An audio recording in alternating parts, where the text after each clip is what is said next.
Hello बेटा, कैसे हैं आप सभी। आई होप आप सब अच्छे होंगे और अपनी पढ़ाई अच्छे से कर रहे होंगे। हम रिवीजन कर रहे हैं PT3 के सिलेबस की। हमने अब तक 2 क्लासेज की हैं, सरफेस एरियाज एंड वॉल्यूम्स। आज हम पढ़ेंगे क्वाड्रिलेटरल। ठीक है, क्वाड्रिलेटरल में आपकी थ्योरम्स भी आती हैं और एक्सरसाइज के क्वेश्चंस भी। ओनली 1 एक्सरसाइज है आपकी PT3 के हिसाब से। तो आज हम रिवीजन करेंगे थ्योरम्स की। ठीक है, तो सबसे पहले हम बात कर लेते हैं, जैसा कि हम हर बार करते हैं, जो हमारे चैप्टर का नाम है उसका मतलब क्या है, मतलब क्वाड्रिलेटरल होता क्या है। ठीक है, तो क्वाड्रिलेटरल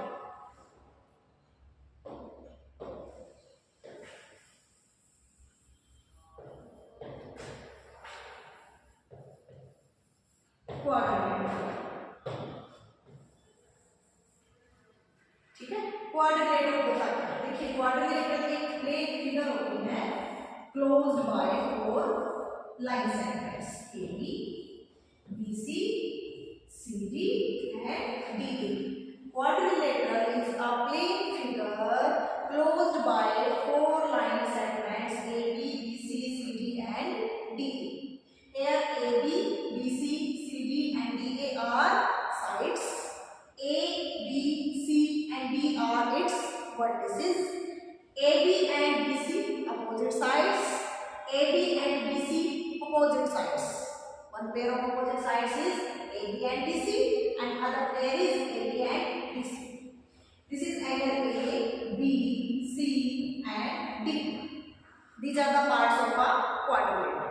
ठीक है, अब बात आती है कि क्वाड्रिलेटरल जो है वो कब कब आपका एक पैरेललोग्राम बनता है, रेक्टेंगल बनता है, रोम्बस, स्क्वायर, काइट। ठीक है, तो ये देखिए, सबसे पहले हम बात करते हैं, क्योंकि हमारे जो थ्योरम्स है ना वो टोटली पैरेललोग्राम्स पे बेस्ड हैं कि क्वाड्रिलेटरल कब कब एक पैरेललोग्राम बनता है। तो सबसे पहले हम बात कर लेते हैं कि पैरेललोग्राम क्या होता है, यानी क्वाड्रिलेटरल कब पैरेललोग्राम होता है। जब क्वाड्रिलेटरल की दोनों pair of opposite sides parallel हो जाएं तो क्या बन जाएगा, एक पैरेललोग्राम। क्वाड्रिलेटरल हमने समझा, डेली लाइफ में आप इसकी एग्जांपल ले सकते हैं। The floor of a room, the walls of a room, clear, the blackboard, each page of our notebook etc. These are the examples that we face in our daily life. Clear students? तो अब बात कर लेते हैं हम कि quadrilateral एक parallelogram कब बनता है। क्वाड्रिलेटरल क्लियर कर लेना स्टूडेंट, मैं अब बात में बड़ा लिखूंगी, शॉर्ट फॉर्म में IQUAD। Quadrilateral is a parallelogram. ये पैरेललोग्राम के लिए शॉर्ट फॉर्म है parallelise GM। If both pairs of opposite sides is parallel। अगर दोनों पेयर अपोजिट साइड्स के पैरेलल हो जाएं तो क्या बन जाएगा, एक पैरेललोग्राम। ठीक है, quadrilateral is a parallelogram if both pairs of opposite sides are parallel. अगर दोनों पेयर्स पैरेलल हो जाएं क्वाड्रिलेटरल के, जैसे कि बिल्कुल ऐसे बिल्कुल पैरेलल, ठीक है, ये इसके पैरेलल, ये इसके पैरेलल, तो ये क्या बन गया आपका, एक पैरेललोग्राम। जबकि क्वाड्रिलेटरल में ऐसी कोई कंडीशन नहीं होती। क्वाड्रिलेटरल सिंपल क्या है, a plane figure closed by 4 line segments. लेकिन पैरेललोग्राम में कंडीशन है AB is parallel to BC and AD is parallel to BC। ठीक है, इस चीज को हम ऐसे लिखेंगे, AB is parallel to BC and AD is parallel to BC। तो ये आपका एक पैरेललोग्राम बन जाएगा। ठीक है, अब आपकी थ्योरम्स आती हैं कि पैरेललोग्राम की क्या क्या प्रॉपर्टीज और होती है। तो सबसे पहली जो थ्योरम आती है वो ये है, अ diagonal of a parallelogram divides it into 2 congruent triangles. हम उसका प्रूफ करते हैं, वैसे हमने बहुत बार किया है बट एक रिवीजन भी लेनी हमें अभी। ठीक है, तो फर्स्ट थ्योरम जो आपकी theorem number 1, a diagonal of a parallelogram divides it into 2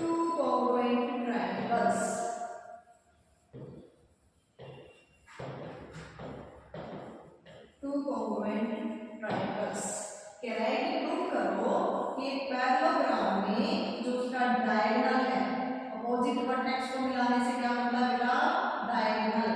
उसका जो डायगोनल है वो उसको दो कॉन्ग्रुएंट ट्रायंगल्स में डिवाइड करेगा। We have to prove that the diagonal of a quadrilateral divides the diagonal of a parallelogram divides it into two congruent triangles. It means we have to prove that अगर मैं diagonal लेती हूँ आपके A B C, D में diagonal ले रही हूँ B D, तो यहाँ देखिए आपको दो ट्रायंगल्स नजर आ रही हैं। कौन कौन सी, A B D, and second one is C D B. ठीक है, तो हमें क्या करना है, दोनों ट्रायंगल्स को कॉन्ग्रुएंट प्रूव करना है। ठीक है, तो गिवन में मैंने बोल रखा है बेटा आपको कि जब भी थ्योरम की बात आती है तो क्लैरिटी होनी चाहिए हर स्टेप में। सबसे पहले लिखेंगे गिवन, उसके बाद टू प्रूफ, उसके बाद अगर कोई कंस्ट्रक्शन है तो construction, and after that is proof. ठीक है, तो मैं यहाँ पर आपको गिवन टू प्रूफ ये सब नहीं करवा रही, हम जस्ट एक रिवीजन ले रहे हैं। ठीक है, तो हम यहाँ पर समझ जाएंगे बट आपको ये स्टेप्स जरूर फॉलो करने हैं। ठीक है, तो सबसे पहले हम सीधा जाएंगे प्रूफ में। तो प्रूफ में देखिए हम कौन कौन से ट्रायंगल बना रहे हैं, ए बी डी, ठीक है, and C D B. In triangle A B D and C D B. ठीक है, A B D and C D B. ठीक है, सबसे पहले अगर हम देखें ये डायगोनल ऐसा है जो दोनों ट्रायंगल्स में कॉन्ग्रुएंट आ रहा है, दोनों ट्रायंगल्स में कॉमन आ रहा है। कॉन्ग्रुएंट मतलब समझते हैं बेटा कि दो ट्रायंगल्स कॉन्ग्रुएंट कब होती हैं, कॉन्ग्रुएंट मींस, क्योंकि हम पहले चैप्टर कर चुके हैं ट्रायंगल्स का, तो उसमें कॉन्ग्रुएंट का मतलब अच्छे से समझा होगा आपने, सेम शेप सेम साइज। ठीक है, तो हमें इन दोनों ट्रायंगल्स को कॉन्ग्रुएंट प्रूव करना है और हमने उसमें कॉन्ग्रुएंसी के 5 रूल्स भी पढ़े थे, तो उनमें से कौन सा रूल अप्लाई होता है वो हम यहाँ पर देखते हैं। सबसे पहले आपका आता है BD is equal to DB, दोनों में क्या है, कॉमन। आफ्टर दैट देखिए यहाँ पर अगर मैं इस ट्रायंगल में ये एंगल 1 लूं, इधर एंगल 2 लूं, इधर एंगल 3 लूं और इधर एंगल 4 मान लेते हैं, यानी मैंने एंगल ADB को एंगल 1 कंसीडर कर लिया, CDB को मैंने एंगल 2 कंसीडर कर लिया, ABB को मैंने 3 कंसीडर कर लिया एंड CBB को मैंने 4 ले लिया। तो अगर मैं बात करूं इस ट्रायंगल का एंगल 1 इसके इक्वल है एंगल 4 के, क्यों है बेटा, क्योंकि एक पैरेललोग्राम है और पैरेललोग्राम में अपोजिट साइड्स पैरेलल होती हैं, तो इनके बीच में BB किसका काम कर रही है, ट्रांसवर्सल का काम कर रही है। तो 1 और 4 कैसे एंगल्स बन रहे हैं, अल्टरनेट इंटीरियर एंगल्स।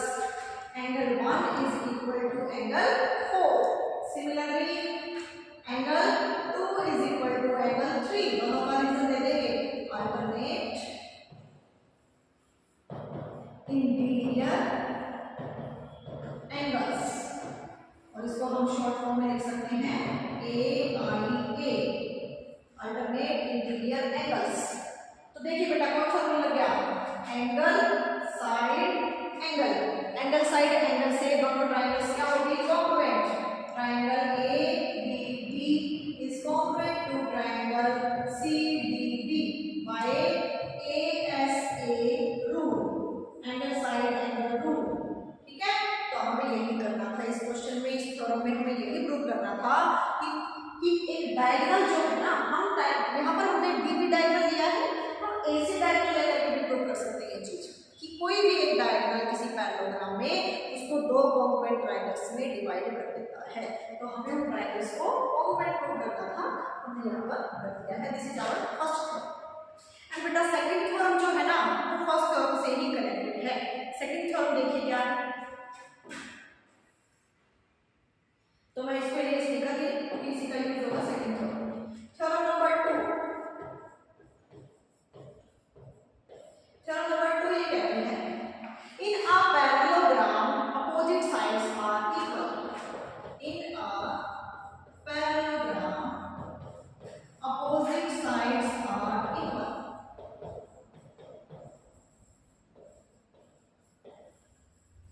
कह रहा है कि प्रूव करो एक पैरेललोग्राम में जो अपोजिट साइड्स होती है ना वो इक्वल होती हैं। तो हमने एक पैरेललोग्राम ले लिया ABC, इसी तरह से हमने इस डायग्राम ले लिया, ये एंगल 1 2 3 4। तो देखिए बेटा अभी हमने ऊपर फर्स्ट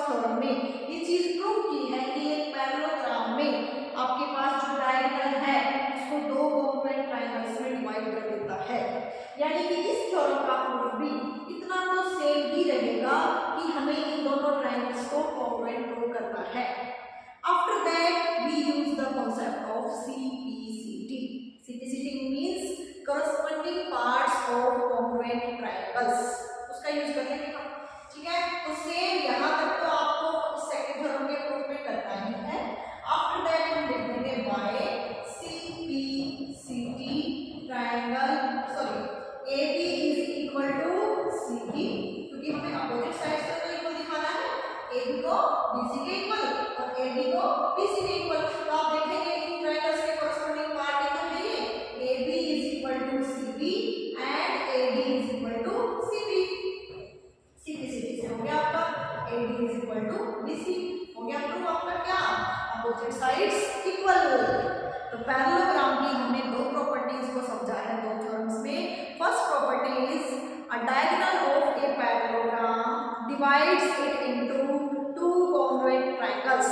सेकंड थ्योरम में हमने समझा कि एक पैरेललोग्राम के अंदर अपोजिट साइड्स का जो पेयर है वो क्या होता है, इक्वल।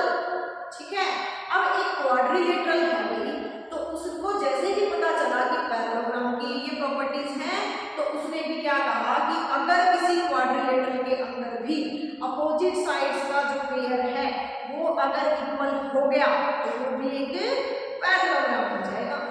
तो थ्योरम नंबर 3 अब हम नया पेज ले लेते हैं। थ्योरम नंबर 3 कलर चेंज कर लेते हैं, विजिबल होगा बेटा, बताना है एक बार। थ्योरम नंबर 3 क्या है देखिए, इफ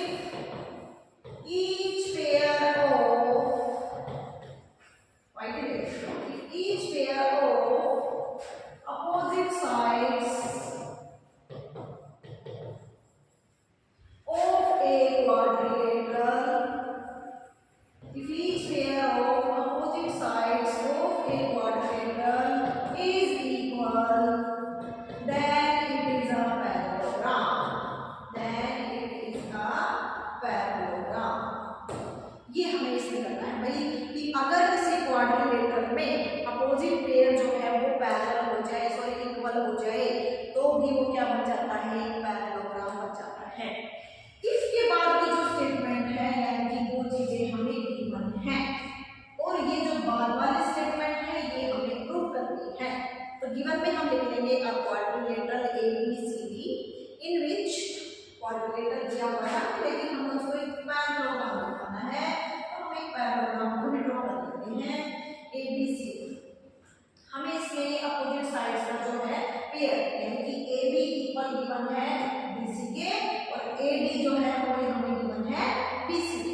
ये गिवन में हो जाएगा तो गिवन में लिख देंगे अ quadrilateral ABCD in which AD is equal to BC and AB is equal to CD।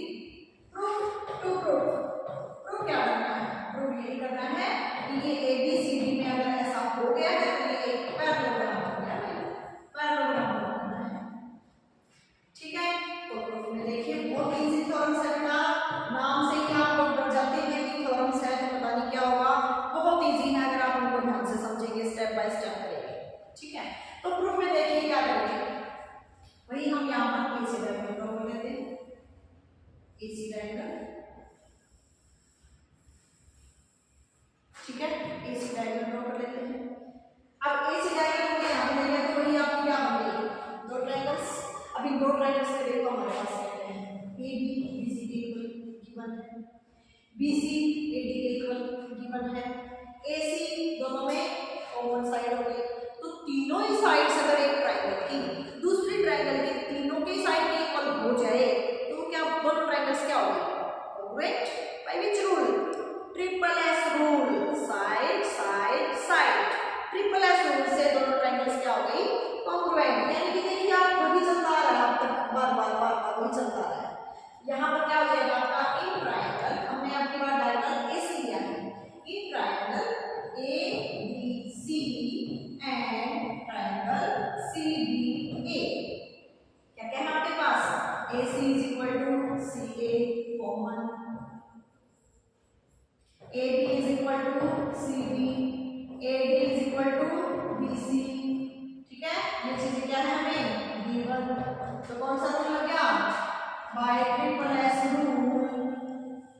triangle ABC is congruent to triangle CBA. congruent हो गई, ठीक है। अब देखिए बेटा यहाँ पर अभी ट्रायंगल्स congruent हो गए इस बार, तो हमारे पास में यहाँ पर एंगल ड्रॉ कर लेते हैं। दिस इज एंगल 1 2 3 एंड 4, ये एंगल 4। अब मेरी ट्रायंगल्स congruent हो गई, ठीक है। congruent हो गई तो मेरे पास CP से क्या आ जाएगा, एंगल 2, यानी इस ट्रायंगल का एंगल 2 इक्वल होगा एंगल 4 के बाय CP मतलब corresponding parts of congruent triangles। Angle 2 equal हो गया एंगल 4 के और एंगल 1 इक्वल हो गया एंगल 3 CP से, corresponding parts इक्वल हो गए। अब corresponding parts इक्वल हो गए बेटा, तो ये बताइए मुझे जब भी ऐसे अल्टरनेट एंगल्स इक्वल हो जाते हैं तो इट मींस ये अल्टरनेट कब बनते हैं, ये दो पैरेलल लाइंस के बीच में बनते हैं। अल्टरनेट एंगल्स कब बनते हैं, दो पैरेलल लाइंस के बीच में बनते हैं। अगर आपके पास इस तरह से कॉन्सेप्ट बन जाए कि आपका ये वाला एंगल इसके इक्वल आ गया, it is these two lines will be parallel. Similarly अगर आपके पास ऐसे आ रहा है कि ये वाला एंगल इसके इक्वल, तो इट मींस ये लाइंस पैरेलल, यानी आपके पास Z और N की शेप बन रही है, तो मींस अल्टरनेट एंगल्स बन रहे हैं, ठीक है। तो यहाँ देखिए कुछ ऐसा ही हो गया हमारा कि एंगल अगर मैं बात करूँ कि के बीच में AB और BC के बीच में, तो ये देखिए ये AB है और ये आपकी CD है। यहाँ पर आपका एंगल 3 और यहाँ का 1, CD से हमारा एंगल 3 के इक्वल आ गया। तो इसका मतलब क्या होगा, AB is parallel to BC। This implies AB is parallel to BC and इसी तरह से यहाँ मैं अगर लूँ, ठीक है, कि आपकी एन की शेप कैसे बन रही है, ये वाली देखिए ये एन की शेप बन रही है ऐसे, ये वाली ऐसे, यानी यहाँ मेरे पास क्या बन रहा है कि एंगल 2 एंगल 4 आ रहा है, किसके इक्वल एंगल 2 आ रहा है एंगल 4 के इक्वल, ठीक है। एंगल 2 4 के इक्वल होने से मेरे पास क्या बन गया भाई, AD is parallel to BC। अब हमने ये बात शुरू में ही पढ़ी थी कि जब भी किसी क्वाड्रिलेटरल में दोनों साइड्स अपोजिट साइड्स के जो पेयर्स हैं वो पैरेलल हो जाएं तो वो क्या बन जाता है, एक पैरेललोग्राम। तो यहाँ पर आपके दोनों पेयर्स पैरेलल हो चुके हैं, इट मींस ABCD क्या बन जाता है, एक पैरेललोग्राम। तो ये थी आपकी theorem number 3, that is very very easy. समझ आ रहा है बेटा?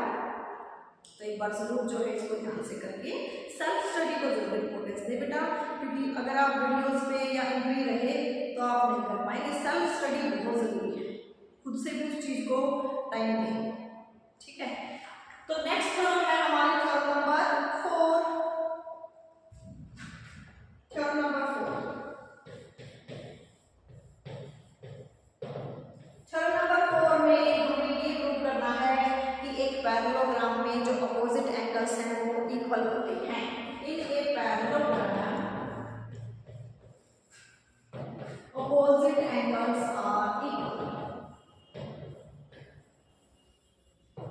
इन a parallelogram opposite angles are equal, ये हमें प्रूव करना है, ठीक है। हमारे पास एक पैरेललोग्राम है,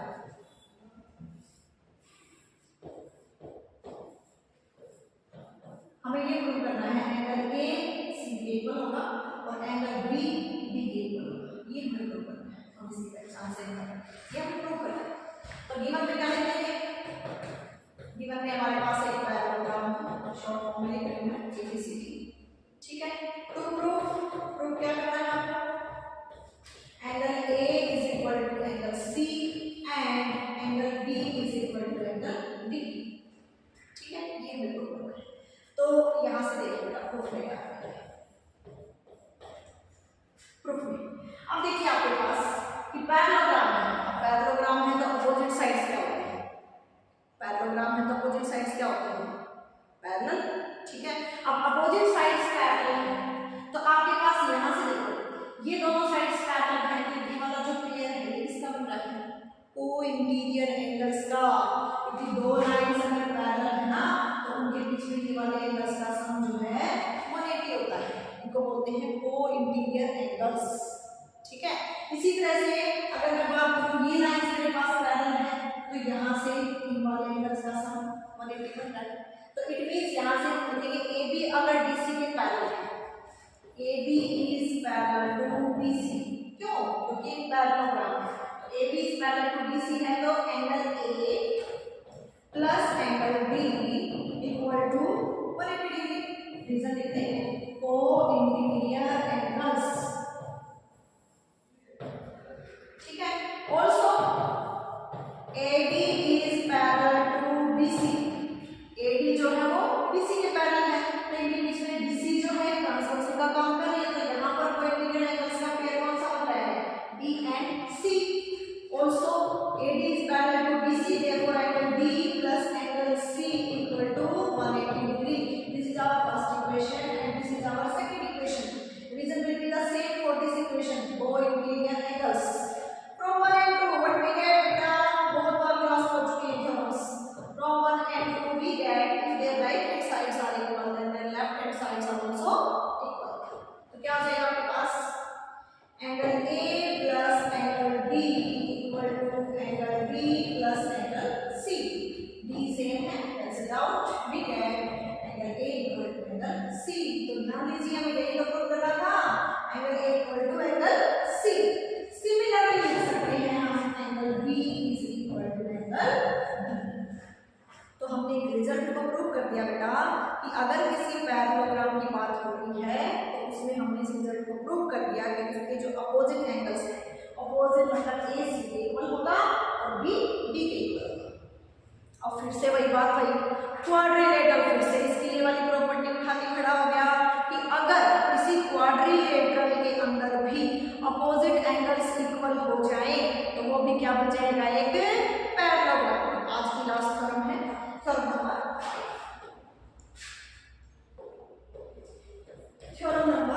5। If each pair of opposite angles of a quadrilateral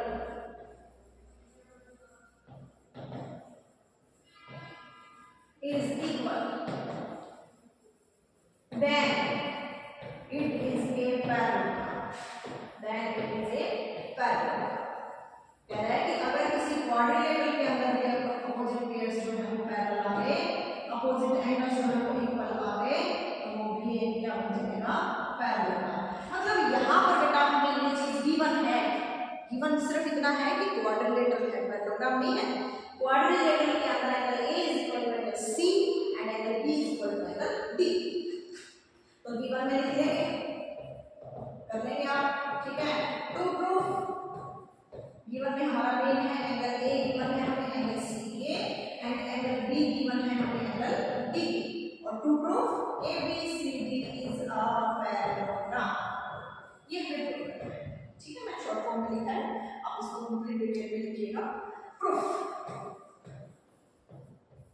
अब देखिए बेटा हमारे पास ये चीज है गिवन में, हम इसका यूज करेंगे, लेकिन उससे पहले क्वाड्रिलेटरल के अंदर प्रॉपर्टी होती है जिसको बोलते हैं एंगल सम प्रॉपर्टी, और वो ये कहती है कि क्वाड्रिलेटरल के चारों एंगल्स का सम 360 डिग्री होता है, ठीक है। तो in a quadrilateral ABCD angle A plus angle B plus angle C plus angle D equal to 360 degree. ऐसे ही लिखा है हमने इस एंगल सम प्रॉपर्टी। क्वाड्रिलेटरल के पास भी एक प्रॉपर्टी होता है भाई, और प्रॉपर्टी तो इसने पैरेललोग्राम की चुरा ली, बट एक प्रॉपर्टी तो इसके पास खुद की भी है, एंगल सम प्रॉपर्टी, ठीक है। तो देखिए भैया हमें एंगल A C के इक्वल गिवन है और एंगल B D के इक्वल गिवन है, तो हम यूज कर लेंगे यहाँ पर, ठीक है। हम क्या करेंगे, B की जगह D लिख देते हैं और A की जगह C लिख देते हैं। तो यहाँ लिखा हमने एंगल C, B की जगह हमने लिखा D, ये ऑलरेडी C ऑलरेडी लिखे हुए हैं आपके, दैट इज इक्वल टू 360। अब यहाँ पर लिख दिया, हमने यहाँ पर लिख देंगे using angle A equal to angle C, angle B is equal to angle D। क्यों? क्योंकि गिवन है भाई, अपनी मर्जी से लिखा हमने, ये चीज हमें गिवन है। तो यहाँ पर देखिए आप देख पा रहे हैं angle C plus angle C 2 times angle C, angle D plus angle D 2 times angle D equal to 360 degree. 2 को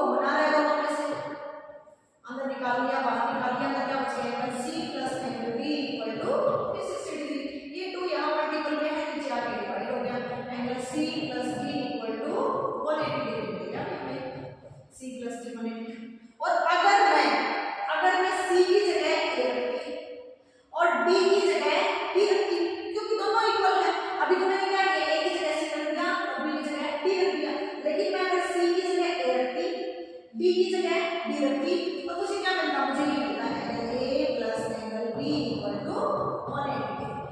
अब देखो ये दोनों इक्वेशन हमारे बहुत काम की है, ये हमें एक रिजल्ट बता रही है कि अगर किसी क्वाड्रिलेटरल में, ठीक है, आपके पास एंगल सी प्लस डी 180 आ रहा है और एंगल ए प्लस डी 180 आ रहा है, इट मींस क्या हो गया हमारे पास, ये कैसे एंगल्स बन गए, को इंटीरियर एंगल्स बन गए, जिनका सम 180 हो वो या तो लीनियर पेयर बनाते हैं या फिर वो को इंटीरियर होते हैं। अब यहाँ पर लीनियर पेयर तो कोई बन नहीं रहा, ए और B linear pair no, linear pair का मतलब स्ट्रेट लाइन में ही आपका लीनियर पेयर बनता है, यानी आपको कोई भी चीज ऐसे रेंज आ रही है तो ये आपका लीनियर पेयर बनता है।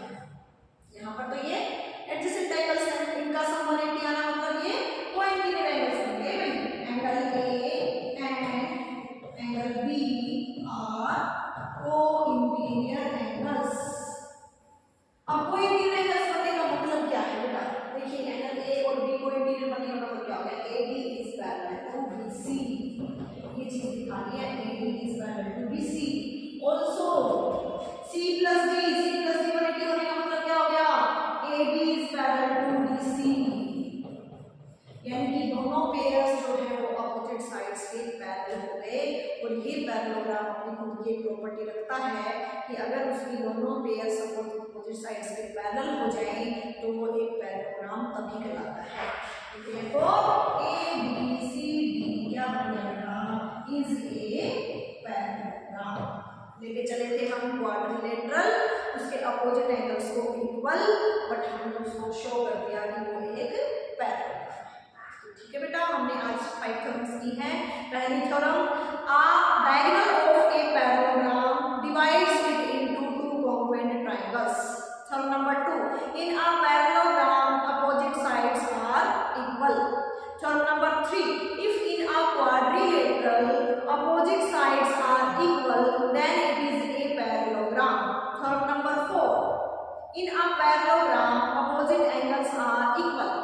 Theorem number 5, if in a quadrilateral opposite angles are equal then it is a parallelogram. ठीक है बेटा, आई होप आपको समझ में आ गई होगी, फिर भी नहीं आई तो एक बार फिर से वीडियो को देख लीजिएगा, पक्का समझ में आ जाएगी बेटा, अगर आप पूरे ध्यान से पूरे मन से पढ़ेंगे तो। ऐसा कोई काम नहीं बना जिसको हम मन से करें वो ना हो, तो बेटा आपने कंटिन्यू रखिएगा, मैं बार बार आपको ये बात बोल रही हूँ, अपनी पढ़ाई को कंटिन्यू रखिएगा, क्योंकि अगर आपने अभी 3-4 दिन में पढ़ाई नहीं की ना तो उसका नुकसान आपको आगे तक के लिए भुगतना पड़ेगा। तो अपनी पढ़ाई को कंटिन्यू रखें, थोड़ा टाइम दें चाहे ज़्यादा दें वो आपके ऊपर है, बट उसको कंटिन्यू रखें। डेली का काम जो आपको दिया जा रहा है मैथ्स का या किसी और सब्जेक्ट का, उसको साथ के साथ करते रहें बेटा, ठीक है। ओके, मिलते हैं कल की वीडियो में, क्वाड्रिलेटरल को कंप्लीट कर लेंगे और जब आप आएंगे तो PT3 की तैयारी के साथ ही आएंगे और मंडे से शायद हम कंटिन्यू क्लास नहीं कर सकते। ओके बेटा, all the very best, thank you.